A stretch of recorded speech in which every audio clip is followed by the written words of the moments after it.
Now to that breaking news about the honor flight of Southern Indiana. Officials have made the decision to cancel this year's flight due to COVID concerns.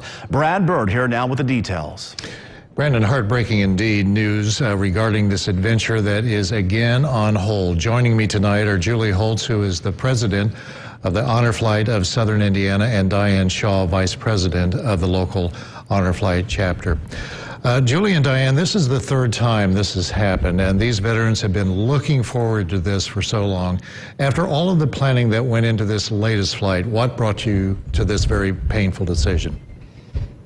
Well, Brad, as your reporter mentioned earlier, the numbers with COVID have just seemed to be increasing. We have been talking about this as a board since early in the year, since January. We had tentatively had 2 flights scheduled and decided as of last week, and some mandates from the national hub that it just was not a good thing for us to plan to fly this year. And Diane, veterans, guardians, and volunteers were scheduled to make this flight. How many people are we talking about here? We take 85 veterans along with 85 guardians on each flight, and then there's about 14 Honor Flight volunteers, staff members who go along as well. So, yeah, it's unfortunate, but it's a tough decision, but it's the best decision.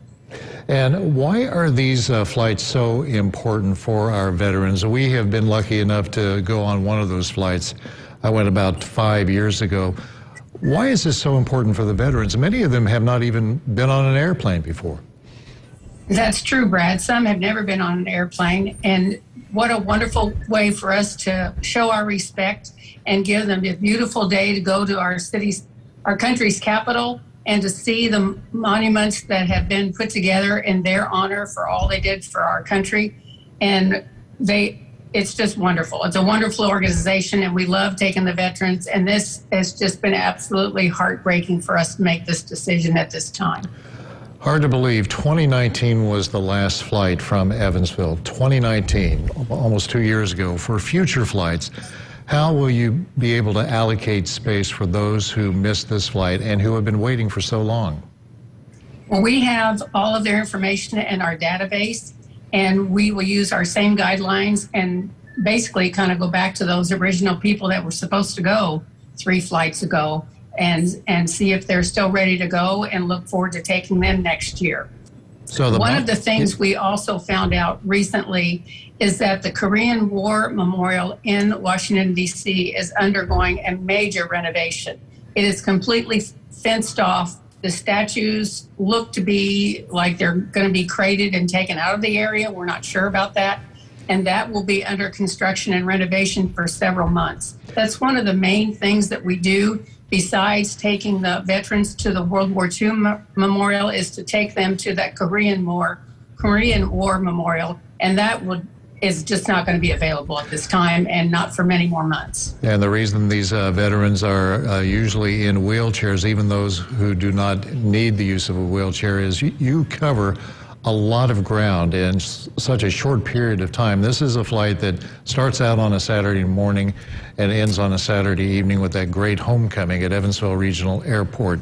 With that being said, what do you tell the veterans when you have to break this news to them, and how are they feeling about that as they anticipate, okay, I'm going to get on that next flight?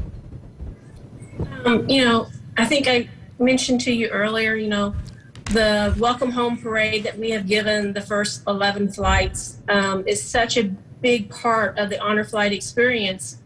And the way the restrictions are right now, we would not be able to host that welcome home parade inside the airport, where we have 2,000 to 3,000 community members coming out to support these veterans. So, when we look at that and the Korean Memorial, and right now there is no police escort confirmed for any of the honor flights, which is a huge deal. Yeah. There was just so many key elements that we had to look at. I know that our bus captains have reached out to some of our veterans to start letting them know. A lot of them, yes, they're very disappointed, just as we at the board are very disappointed, but they understand that we are looking out for their safety. And we also want to make sure that they get their best honor flight experience possible. We don't want to shortchange them on anything. Well, Julie Holtz and Diane Shaw, thank you for your hard work in putting this all together. And you have an incredible team there at the Honor Flight of Southern Indiana. And of course, to our veterans, if you're listening tonight, watching tonight, thank you for your service.